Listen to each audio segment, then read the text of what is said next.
Hello, everyone. Thank you so much for joining us for CBN NewsWatch. I'm George Thomas in for Ephraim Graham. Today, Israel's Defense Minister promising the war will not end until Hamas is defeated, as Israeli forces score more victories in the fighting in Gaza. And Prime Minister Benjamin Netanyahu giving his response to President Biden's speech about a plan to end the war. We'll bring you the story from Jerusalem.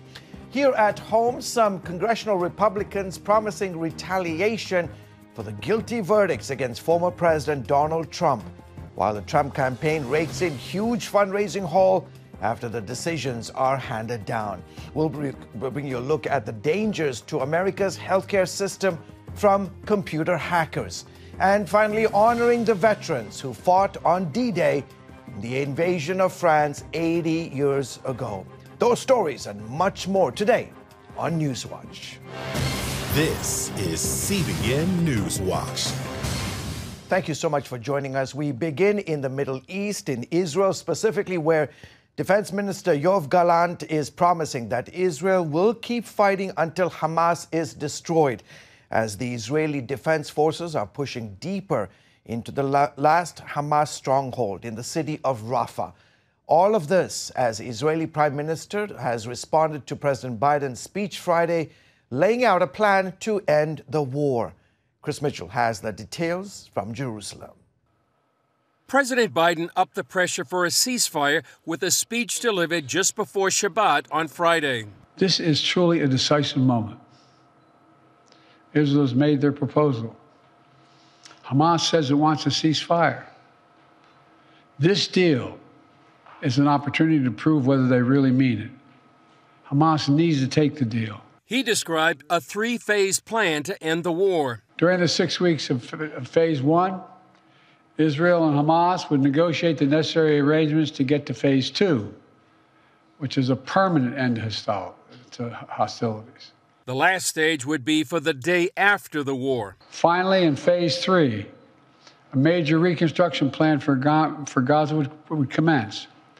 And any final remains of hostages who've been killed would be returned to their families. In a statement, Hamas claimed to support the offer. Saturday, Prime Minister Netanyahu set forth Israel's red lines. Israel's conditions for ending the war have not changed.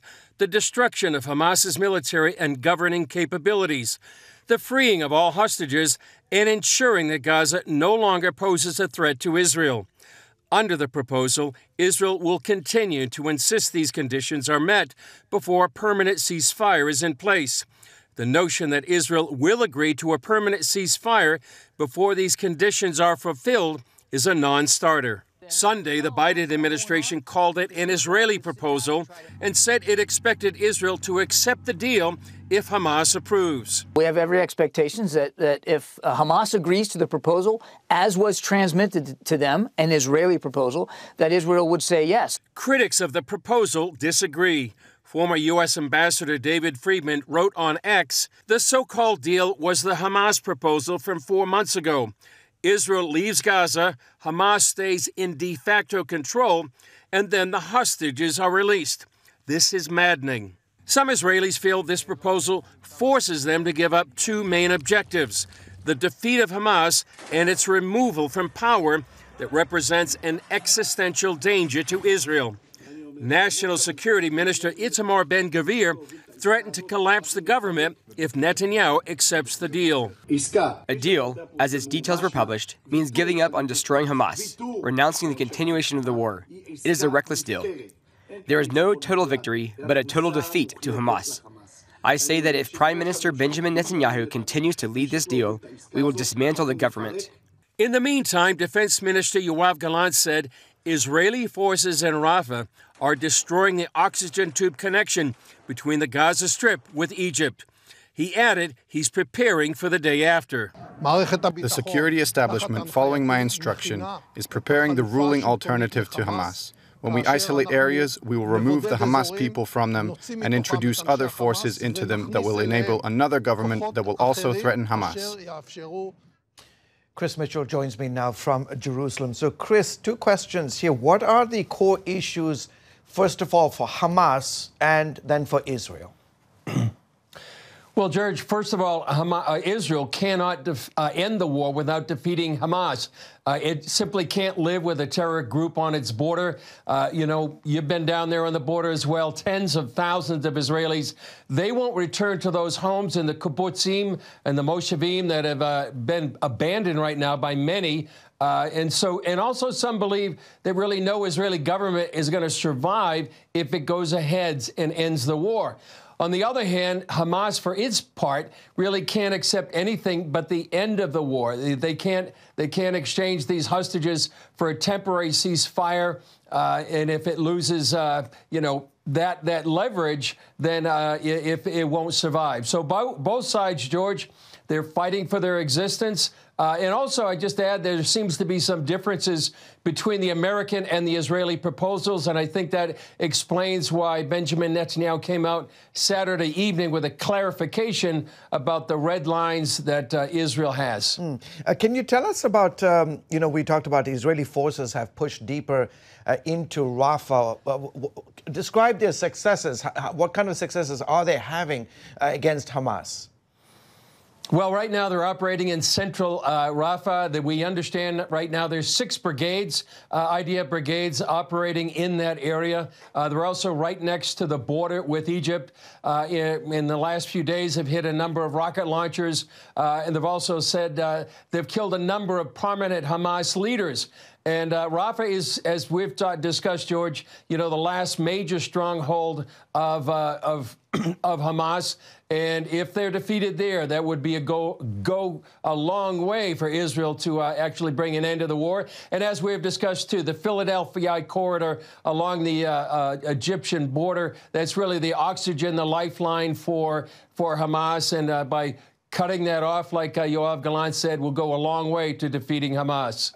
Chris, you know very well that there's this division within the Israeli government and forces that are pressing against Netanyahu not to agree to this proposal to go in and completely wipe out Hamas once and for all. I'm curious, what's the sort of street response? How are Israelis responding to the government's aims right now as it relates to the war? Well, I would say you have a difference of opinion on many Israelis. On the one hand, you see a very vocal group on the streets. Many of these are the same groups that were there on the streets before the war began. They want to bring down the government. On the other hand, you have, I think, a sizable and perhaps the majority of Israelis who really want the war aims of the government to succeed. That would mean defeating Hamas and make sure that they're not able to govern the Gaza Strip after the war is over. You know, as I mentioned, no government really, I think, is going to survive if they stop the war. There was a recent poll, George, that said 70% of Israelis want new elections. But if you go deeper into that poll, it says that many of those people that want new elections, they want it after the war is over. So I think most Israelis here want to make sure the war is over before there's a new government, before new elections. But I think that's probably the majority of Israelis that really want to go ahead and win this war for many, many reasons, and especially for those that have been used to live on the Gaza envelope. Yeah. Okay, Chris, 2 minutes left here. There's some news on someone who was thought to be a hostage. Tell us about that.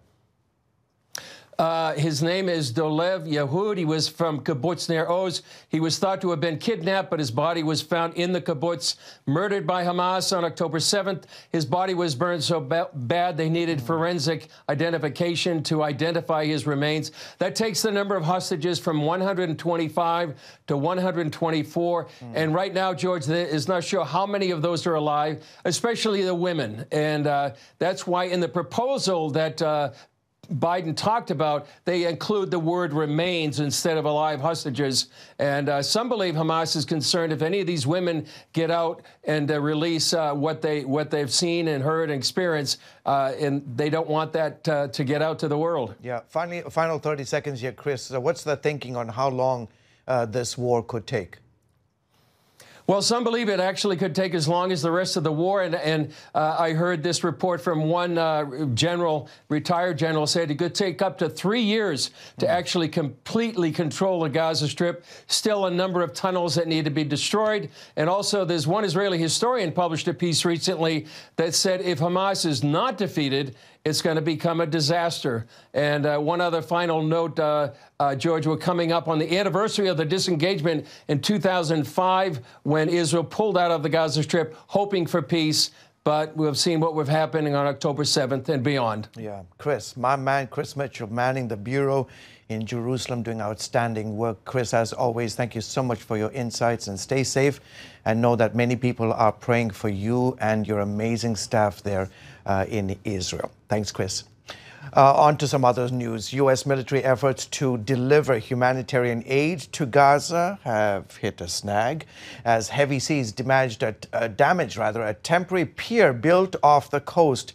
CBN's Chuck Holton reports from the area on the challenges providing much-needed assistance to civilians caught in the crossfire. The U.S. Central Command recently built the structure to help facilitate aid delivery. Heavy seas in a North African weather system, however, caused significant damage, washing sections of the pier along the Gaza coastline to the southern Israeli city of Ashdod. What you had happen off the coast of Gaza was a increase in sea swell and winds, and the U.S. JLOTS, Joint Logistics Over the Shore operation, is really tailored to a specific sea state, basically less than 10 knots of wind or 3 feet of sea. When you get over that, it really taxes the system. The temporary pier was intended to bring the equivalent of 150 truckloads of aid to Gaza each day. But so far, fewer than 40 have made it to the beach. Some that did make it was reportedly taken by looters before reaching those who needed it most.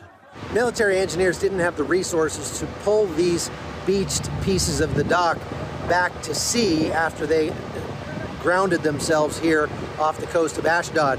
And so instead, they are taking these modular units apart and putting them on flatbed trucks in order to take them back to where the dock is being repaired here at the port of Ashdod. The Department of Defense and the administration in Washington has put a kind of a catch on this, that they can't put boots on the ground. And that really precludes them from doing that operation. So they're forced to have to use the pier option here, because if you run watercraft ashore, you're literally putting boots on the ground in that case. So you're limiting the options here. The U.S. military's involvement has also raised concerns about the safety of Israeli troops, who are required to help build, maintain, and secure the pier from the land side inside Gaza. Some experts argue this diverts them from their primary mission of eliminating Hamas militants and may prolong the conflict. In addition to the hundreds of millions to build the pier, the operation could be costing American taxpayers as much as $15 million per day. And with the pier in pieces, it looks like the costs will only increase from there. From the port of Ashdod, Israel, I'm Chuck Holton for CBN News. Thank you, Chuck. Coming up here in the U.S., some Republicans on Capitol Hill promising to retaliate for the guilty verdicts against former President Donald Trump in New York, while his campaign rakes in a huge amount on campaign donations after the trial. We'll have that story for you when we come back. Stay with us, folks.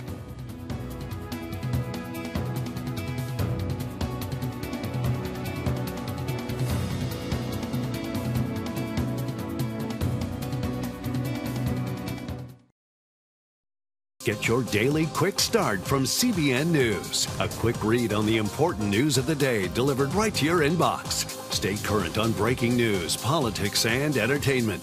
Go to quickstart.news and subscribe today. And welcome back. Former President Donald Trump says success will be his revenge for his felony convictions in New York. And while House Republicans are vowing to use their powers to retaliate against Trump's prosecution, the conviction has been a major financial boon for the Trump campaign. Dale Hood has the story. Some House Republicans have vowed to retaliate for the guilty verdict against former President Trump, saying they'll use everything in their arsenal. House Speaker Mike Johnson said the Republican majority would use its oversight powers against what it called corrupt prosecutors, but said Republicans must remain within the rule of law. We are the rule of law party. Chaos is not a conservative value, and we have to fight back, and we will, with everything in our arsenal. But we do that within the confines of the rule of law. The chairman of the House Judiciary Committee, Jim Jordan, has asked Manhattan District Attorney Alvin Bragg and prosecutor Matthew Coangelo to testify over Donald Trump's prosecution. Trump is now suggesting the Supreme Court weigh in on his felony conviction. And I say it, and it sounds beautiful, right? You know, my revenge will be success. And I mean that. But it's awfully hard when you see what they've done. These people are so evil. And at the same time, the country can come together. On ABC's This Week, Trump's attorney laid out the avenues for appeal. No, I think when you look at the jury instructions here, Judge Merchan essentially, I wouldn't say rigged the deliberations, but certainly steered the jury towards the verdict that he clearly wanted. We're going to be challenging Judge Merchan's failure to recuse on appeal. I think it constitutes a clear due process violation. But former U.S. Attorney Preet Bharara said claims the trial was a sham are silly. And all aspects of the trial were done openly and in public. A jury of 12 people who were selected and approved by both sides brought in the verdict. So right. I don't know what is sham about it. RNC co-chair Lara Trump says the Trump presidential campaign has raised $70 million since the conviction. 30% of that money came in from people who had never once donated to Donald Trump. A CBS News YouGov poll found that most Americans believe Trump got a fair trial, but 86% of Republicans said it was unfair. Meanwhile, critics of those who claim the Justice Department is weaponized against Trump point out that jury selection begins today in the trial of President Joe Biden's son Hunter Biden on 3 felony gun charges. It's the first time the family member of a sitting president has faced trial. Dale Hurd, CBN News. Dale, thanks. Still ahead, the dangers to America's healthcare system from computer hackers. We'll take a look right after this. Welcome back. You know, in a digital world, national security goes beyond just protecting physical borders. Experts say the healthcare industry is totally unprepared for cyber attacks. After the hacking of a major hospital group, lawmakers want answers on why this sector of the critical infrastructure is so exposed. CBN's Caitlin Burke has the story. This problem drew attention in February when a cyber attack shut down systems nationwide at Change Healthcare. Now it's a priority after another major attack just weeks ago on healthcare giant Ascension. We owe it to American patients and to our frontline healthcare providers, from health systems to clinicians and community pharmacies, to ensure that this does not and cannot happen again. These digital assaults against the healthcare sector have skyrocketed over the last 5 years, the Health and Human Services Department reporting a 256% increase in large information breaches. Still, cybersecurity consultant Carter Groom of First Health Advisory says the industry is playing catch-up just to meet basic standards. Broadly, the healthcare sector is just not ready, and it's only because we haven't been trained over the past 15 or 20 years like the financial sector has to protect our systems. Hackers in the Change Healthcare attack, for example, gained access because a server lacked security measures many companies consider mandatory. Cybercriminals entered a Change Healthcare portal, exfiltrated data, and on February the 21st deployed ransomware. The portal they accessed was not protected by multi-factor authentication. United Health CEO Andrew Whitty recently told lawmakers his company, which owns Change Healthcare, still doesn't know why those protections were not in place, an admission that didn't sit well. This is some basic stuff that was missed. So shame on internal audit, external audit, and your systems folks tasked with redundancy. They're not doing their job. This hack could have been stopped with Cybersecurity 101. Change Healthcare provides technology used for insurance claims. The attack prevented those from being filed nationwide. While Whitty says the compromised system is now completely rebuilt, he had to pay the hackers a $22 million ransom to get it back online. That's going to further motivate more attacks because they see that and say, well, these health systems are willing to pay. They need to get back online. They need to get their data. They need to serve their communities and their patients. Ascension Health System, meanwhile, has not revealed whether a ransom was paid, and fallout from that attack continues, affecting 140 hospitals and dozens of senior living facilities across 19 states. The initial breach forced facilities to divert ambulances, blocked online access to records, and even affected patients getting medication. They cannot scan the medications. So you can't scan the patient's armband or the barcode on the medication to match to see if that is even a correct order or dose. Now, weeks later, many hospital workers still report little progress and continuing treatment delays. It is, in my view, Exhibit A that the country needs tough cybersecurity standards, and they're needed to protect critical infrastructure and patients across the country.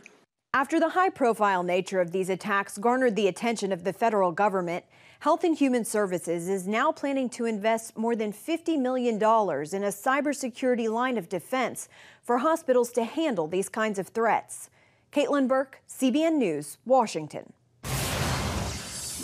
Thanks, Caitlin. Coming up, honoring the veterans of D-Day in France, where the Allied invasion helped to win World War II. We'll bring you a look when we come back.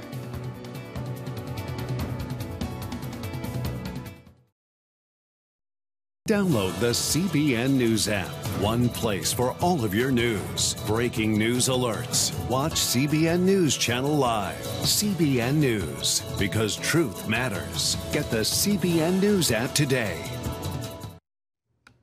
Ahead of this week's 80th anniversary of the D-Day invasion of France, more than 60 World War II veterans arrived in Paris. Stars and Stripes reports the average age of the vets was slightly over 100. The U.S. ambassador greeted them by saying, "Welcome back." And kicking off the week of ceremonies for the Allied troops, parachutists jumped from the World War II-era planes into the skies over Normandy, where the invasion took place on June 6, 1944. Folks, that is it for this edition of CBN NewsWatch. Remember, you can find more of our amazing news programs on the CBN News channel anytime or online with cbnnews.com. And while you're there, why don't you tell us what you think about the stories you've seen by emailing newswatch@cbn.com, or you can reach out to us on Facebook, Twitter, and Instagram. Have a great rest of the day. Bye.